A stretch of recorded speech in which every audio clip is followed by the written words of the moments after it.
Ilunik azken harria, usatu dizu urrutia.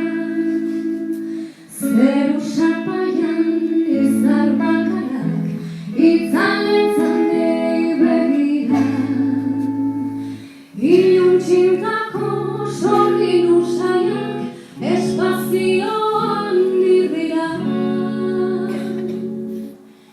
Ilun txintako sorgin usaiak, espazioan dirira. Mendiegitan argi oroitza, eguzkiaren keinua.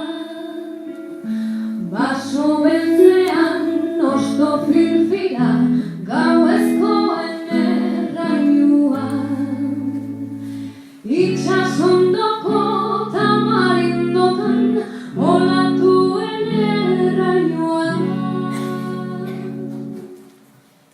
Itsasondoko tamarindotan, olatuen errainua. Ez da erraza. Ez da erraza hitzen bidez pertsona bati bere biztan zehar egindako lan guzti hori eskartzea.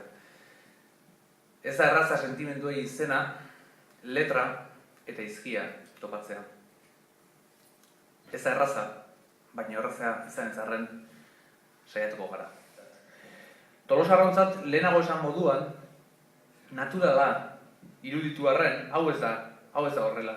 Hemen ematen den harremana leku gutxitan ematen da, eta hori txontxongilolariek beraiek aitortzen digute.